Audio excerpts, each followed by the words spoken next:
Hello everyone, greetings dear. कैसे हैं बेटा आप सब? I hope you are always well. तो आपकी वर्कशीट है बेटा शिक्षा निदेशालय राष्ट्रीय राजधानी क्षेत्र दिल्ली की। वर्कशीट नंबर है आपकी ये 34।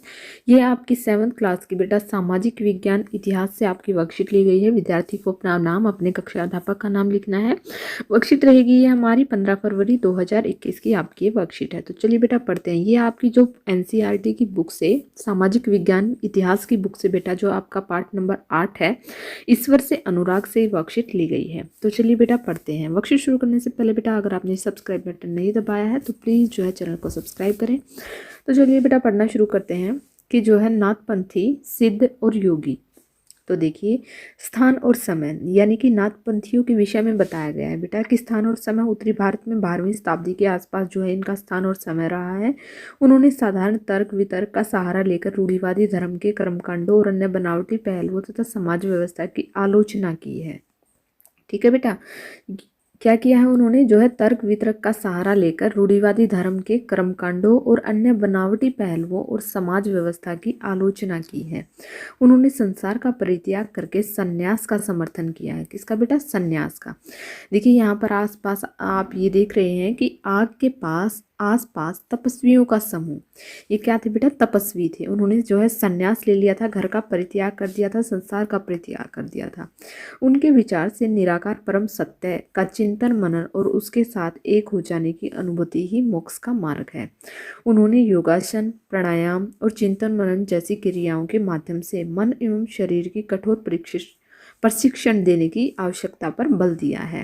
ठीक है बेटे, उनके द्वारा की गई रूढ़िवादी धर्म की आलोचना ने भक्ति मार्ग के धर्म के लिए आधार तैयार किया, जो आगे चलकर उत्तरी भारत में लोकप्रिय शक्ति बना। तो एक तो देखिए बेटे वो क्या थे? वो सन्यासी थे, घर का परित्याग करने वाले थे। दूसरा, उन्होंने जो है निराकार परम सत्य का चिंतन मनन और उसके साथ एक हो जाने की अनुभूति को ही मोक्ष का मार्ग बताया है। और उन्होंने योगासन, प्राणायाम और चिंतन मनन जैसी क्रियाओं के माध्यम से मन और शरीर को कठोर प्रशिक्षण देने की आवश्यकता पर बल दिया है। और वो रूढ़िवादी धर्म की आलोचना की है और भक्ति मार्गीय धर्म के लिए आधार तैयार किया उन्होंने। ठीक है बेटा, आगे पढ़ते हैं। आगे है जो महाराष्ट्र के संतों के बारे में बताया गया है कि उनका स्थान और समय क्या रहा है। पंढरपुर महाराष्ट्र 13वीं से 17वीं शताब्दी के आसपास उनके महत्वपूर्ण संत रहे हैं ज्ञानेश्वर, नामदेव, एकनाथ, तुकाराम, सखुबाई और चोखमिलका। ये उनके जो है महत्वपूर्ण संत रहे हैं। आराध्य भगवान विठल यानी कि विष्णु के रूप में उनके आराध्य रहे हैं।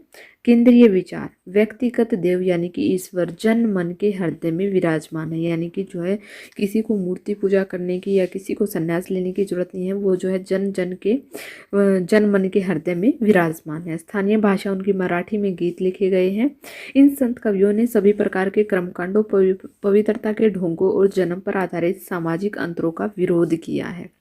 ठीक है, उन्होंने जो है संन्यास के विचार को भी ठुकरा दिया। यानी कि वो संन्यास के विचार को से सहमत नहीं थे। उनका ये मानना नहीं था कि घर बार त्याग कर ही जो है मोक्ष की प्राप्ति की जा सकती है। नहीं, वो इस विचार को ठुकराते थे। किसी भी अन्य व्यक्ति की तरह रोजी रोटी कमाते हुए, परिवार के साथ रहते हुए, विनम्रतापूर्वक जरूरतमंद साथी व्यक्तियों को सेवा करते हुए जीवन बिताने को अधिक पसंद किया है। उन्होंने इस बात पर बल दिया है कि असली भक्ति दूसरों के दुखों को बांट लेना है।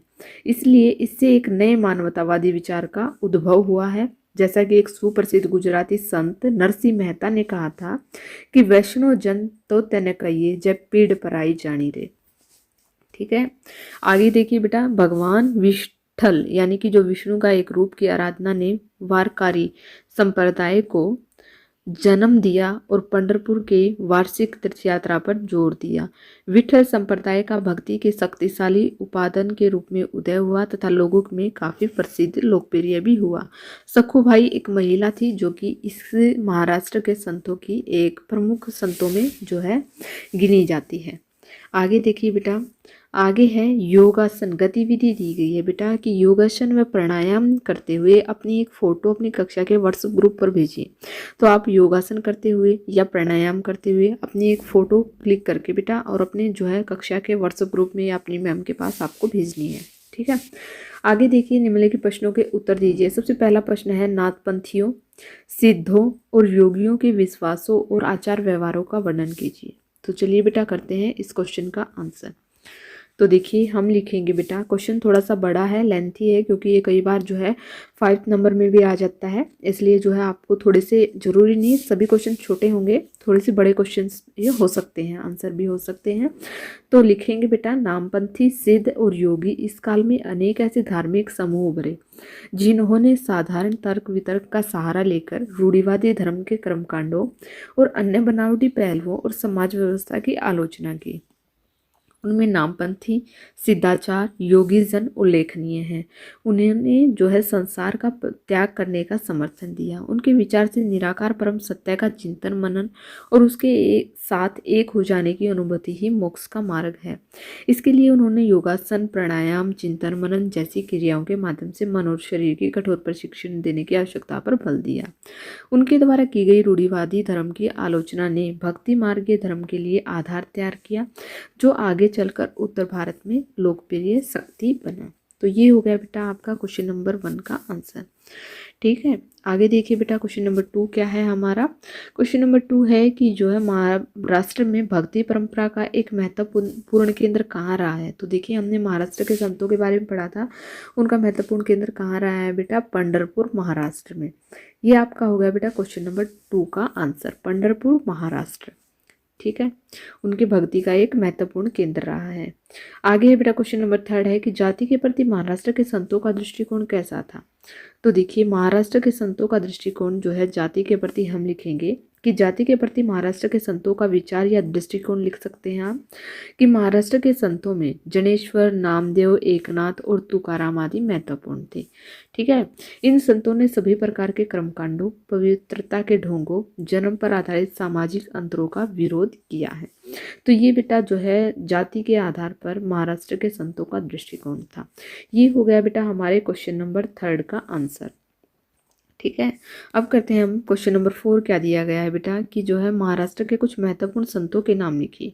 तो महाराष्ट्र के जो है महत्वपूर्ण संत कौन से थे, देखिए ये रहा आपके क्वेश्चन नंबर 4 का आंसर कि ज्ञानेश्वर, नामदेव, एकनाथ और तुकाराम, सखुबाई और चाखामिला जो है महाराष्ट्र के महत्वपूर्ण या प्रमुख संत रहे हैं।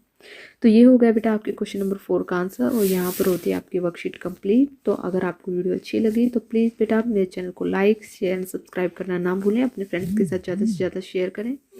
थैंक यू बेटा, थैंक्स फॉर वॉचिंग।